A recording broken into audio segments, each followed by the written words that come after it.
સાયલાના હડાળા ગામે ચુવાડિયા ઠાકોર સમાજની બેઠક યોજાઈ હતી. વધતી મોંઘવારી અને સોના ચાંદીના ભાવમાં વધારાને લઈને આ મહત્વની બેઠક યોજવામાં આવી હતી. સમાજમાં વધતા વ્યસનો, કુરિવાજો, લગ્ન પ્રથા જેવા અનેક એજન્ડાને લઈને બેઠક થઈ હતી. આગામી સમયમાં સમાજમાં ચાલતા વ્યસનો પર ખાસ ઝુંબેશ શરૂ કરવામાં આવશે. સુરેન્દ્રનગર જિલ્લાના 4 તાલુકામાંથી લોકો ઉપસ્થિત રહ્યા હતા, જેમાં સાયલા, ચોટીલા, થાન, મૂડી જેવા તાલુકાઓના લોકોએ હાજરી આપી હતી. ચિંતન શિબિરમાં સમાજે સર્વાનુમતે ઠરાવ પસાર કર્યો હતો, જેમાં સગાઈ વખતે દીકરીઓને મોબાઈલ કે લગ્ન પ્રસંગમાં ફટાકડા, ડીજે જેવી પ્રથા બંધ કરવા સૂચન કર્યું. નક્કી કરેલા એજન્ડાને પાલન ન કરનારને સમાજ દ્વારા દોષિત ગણી 51,000 રૂપિયાના દંડની જોગવાઈ કરાઈ હતી. 150 ગામોથી વધુ આગેવાનો, સરપંચો, યુવાનો અને ગ્રામજનોએ હાજરી આપી હતી. નમસ્કાર, હું છું ઠાકોરભાઈ ગુગાભાઈ મદરાણીયા, ગામ હડાળા, તાલુકો સાયલા. આજ રોજ તારીખ 28 ડિસેમ્બર 2025ના રોજ હડાળા ખાતે શ્રી સમસ્ત ઠાકોર સમાજની એક ચિંતન શિબિરનું આયોજન કરવામાં આવ્યું હતું. જે ચિંતન શિબિરનો મુખ્ય એજન્ડા એવો હતો કે સમાજમાં વર્ષોથી એટલે કે પેઢી દર પેઢીથી ચાલી આવેલા કેટલાક કુરિવાજો દૂર કરવા, તેમજ વ્યસન પ્રથા દૂર કરવી, તેમજ સમાજમાં શિક્ષણ લાવવા માટે શું પરિવર્તન કરી શકાય છે તેવા અમુક નિર્ણયો લેવાયા.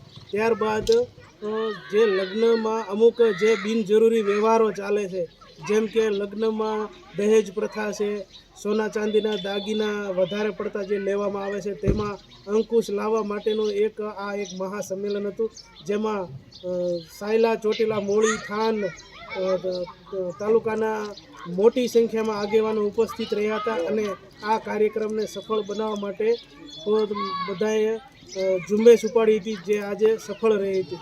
આજ તારીખ 28 રવિવાર 12મો મહિનો અને 4 તાલુકાના 4 એટલે સાયલા, ચોટીલા, મૂળી અને થાન આટલા તાલુકાના અમારો ઠાકોર સમાજ, આપણો ઠાકોર સમાજ ભેગા થયેલ છીએ. અને એમાં જે કાંઈ લગ્ન પ્રસંગમાં કુરિવાજો હોય કે ભાઈ દાગીના આટલા બધા થાય છે તો દાગીનામાં થોડોક અંકુશ લાવો, પછી કોઈ નાના મોટા જે કાંઈ કુરિવાજો છે એને હટાવવા માટે 4 તાલુકાના બોળી સંખ્યામાં ઠાકોર સમાજ ભેગો થઈ અને એનું બધું બંધારણ કર્યું છે. અને એ બંધારણ મુજબ આપણા બધા ઠાકોર સમાજને હાલવાનું છે. એ બદલ બધા ઠાકોર સમાજ રાજી અને ખુશ થઈ ગયો કે ના, આ બંધારણ કરવું જરૂરી છે અને કર્યું એ પણ જરૂરી છે. એટલે એટલા માટે આજની જે અમને કંઈ સફળતા મળી, બહુ અદ્ભુત મળી અને બહુ સારું પ્રોત્સાહન મળ્યું. બોળી સંખ્યામાં સમાજે આવીને અમને જે અવકાર્યા કે ના, તમે હડાળામાંથી જે આ કંઈ કર્યું એ બહુ સારું કર્યું છે અને આગળ ચલાવતા રહેજો, અમે સમાજ તમારી જોડે છીએ. એટલે અમે આનંદમાં આવી ગયા કે ના, સારું કર્યું, બહુ સારું કામ થઈ ગયું. અને આવનારા સમયમાં બીજા પણ જિલ્લાની તાલુકાની અંદર અમે આવું આયોજન કરવાના છીએ. એ બધા તાલુકા અમારા પરિપૂર્ણ થઈ જાય એટલે અમે એક મેગા મિટિંગ રાખવાના છીએ આખા સુરેન્દ્રનગર જિલ્લા સમસ્ત ઠાકોર સમાજ.